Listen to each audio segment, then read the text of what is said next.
अस्सलामुअलैकुम नाजरीन, जानकारी इंफॉर्मेटिव में आपको खुशामदीद कहते हैं। नाजरीन, एक ऐसा यहूदी बच्चा जिसने हजारों गैर मुस्लिमों को मुसलमान किया, इसकी जिंदगी की कहानी और इसका यहूदियत छोड़कर इस्लाम कबूल करने का दिलचस्प सफर, जिसको हम आज अपने इस वीडियो के मौजू का हिस्सा बनाएंगे। लेकिन इन्फॉर्मेशन के इस दिलचस्प सफर के आगाज से कबल अगर आप हमारे इस चैनल पर नए हैं तो हमारी हौसला अफजाई के लिए हमारे इस चैनल को लाइक कीजिए, सब्सक्राइब कीजिए और बेल आइकन पर जाकर घंटी के बटन को क्लिक कीजिए ताकि आपको सियासी, समाजी और बिलअमूम एंटरटेनमेंट से भरपूर वीडियोस का नोटिफिकेशन मिलता रहे। तो चलिए नाज़रीन, चलकर मौजू का बाकायदा आगाज करते हैं। नाज़रीन, ये तकरीबन 1957 की बात है। फ्रांस में कहीं एक रिहायशी इमारत की नुक्कड़ में तुर्की के एक 50 साल बूढ़े आदमी ने छोटी सी दुकान बना रखी थी। इर्द गिर्द के लोग इस बूढ़े को अंकल इब्राहिम के नाम से जानते थे और पुकारते थे। अंकल इब्राहिम की दुकान में छोटी मोटी घरेलू जरूरियात की अशिया के अलावा बच्चों के लिए चॉकलेट, आइसक्रीम और गोलियां, टाफियां दस्तयाब थीं। नाज़रीन, इस इमारत की एक मंजिल पर एक यहूदी खानदान आबाद था जिनका एक 7 साल बच्चा जाद था।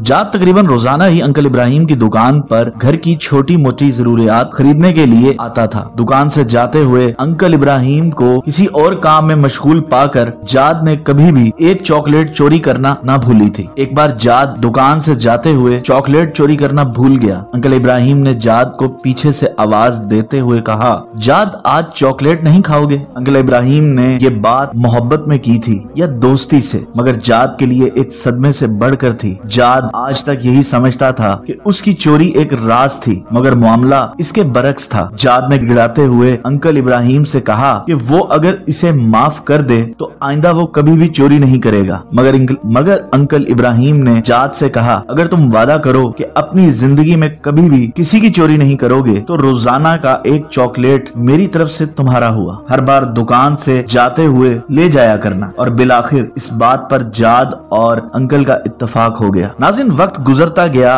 और इस यहूदी बच्चे जाद और अंकल इब्राहिम की मोहब्बत गहरी से गहरी होती चली गई। बल्कि ऐसा हो गया कि अंकल इब्राहिम ही जाद के लिए माँ बाप और दोस्त का दर्जा इख्तियार कर चुके थे। जाद को जब कभी किसी मसले का सामना होता या परेशानी होती तो अंकल इब्राहिम से ही कहता। ऐसे में अंकल मेज के दराज से एक किताब निकालते और जाद से कहते, किताब को कहीं से भी खोल कर दो। जाद किताब खोलता और अंकल वहीं से 2 सफ़े पढ़ते, जाद को मसले का हल बताते। जाद का दिल इत्मीनान पाता और वो घर चला जाता। और इसी तरह एक के बाद एक करते 17 साल गुजर गए। 17 साल बाद जब जाद 24 साल का एक नौजवान बना तो अंकल इब्राहिम भी उसी हिसाब से 63 साल के हो चुके थे। दाई अजल का बुलावा आया और अंकल इब्राहिम वफात पा गए। इसने अपने बेटों के पास जाद के लिए एक संदूकची वसीयत की कि इनके मरने के बाद ये संदूकची उस यहूदी नौजवान जाद को तोहफे में दे दी जाए। जाद को जब अंकल के बेटों ने संदूकची दी और अपने वालिद के मरने का बताया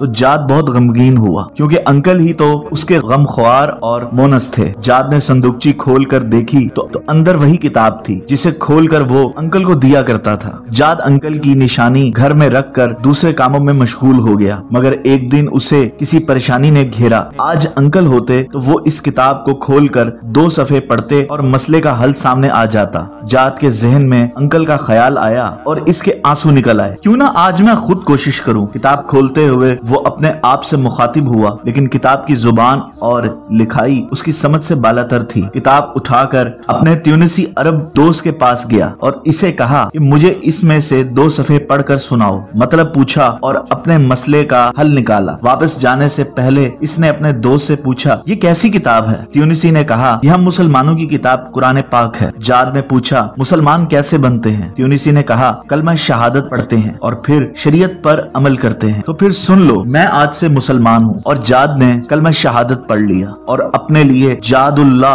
अल कुरानी का नाम पसंद किया। नाम का इख्तियार उसकी कुरान से वालेहाना मोहब्बत का खुला सबूत था। जादुल्लाह ने कुरान की तालीम हासिल की, दीन को समझा और इसकी तबलीग शुरू की। यूरोप में इसके हाथ पर 6000 से ज्यादा लोगों ने इस्लाम कबूल किया। एक दिन पुराने कागजात देखते हुए जादुल्लाह को अंकल इब्राहिम के दिए हुए कुरान में दुनिया का एक नक्शा नजर आया, जिसमें बरे आजम अफ्रीका के इर्द गिर्द लकीर खींची हुई थी और अंकल के दस्तखत किए हुए थे। साथ में अंकल के हाथ से ही ये आयत करीमा लिखी हुई थी कि اپنے رب کے رستے کی طرف دعوت دو حکمت اور عمدہ نصیحت کے ساتھ۔ جاد اللہ کو ایسا لگا جیسے یہ انکل کی اس کے لیے وصیت ہو، اور اسی وقت جاد نے اس وصیت پر عمل کرنے کی ٹھانی۔ جاد نے یورپ کو خیر بات کہہ دیا اور کینیا کا سفر کیا، سوڈان، یوگنڈا اور اس کے آس پاس کے ممالک کو اپنا مسکن بنایا۔ دعوت حق کے لیے ہر مشکل اور پر خطر رستے پر چلنے سے نہ ہچکچایا، اور اللہ تعالیٰ نے اس کے ہاتھوں پر لاکھوں انسانوں کو دین اسلام کی روشنی سے نوازا۔ جاد اللہ نے افریقہ کے کچھن ماحول میں اپنی زندگی کے 30 سال گزار دیے۔ سن 2003 میں افریقہ میں پائے جانے والی بیماریوں میں گھر کے محض 54 سال کی عمر میں اپنے خالق حقیقی سے جا ملے۔ جاد اللہ کی محنت کے ثمرات اس کی وفات کے بعد جاری رہے۔ وفات کے ٹھیک 2 سال بعد اس کی ماں نے 70 سال کی عمر میں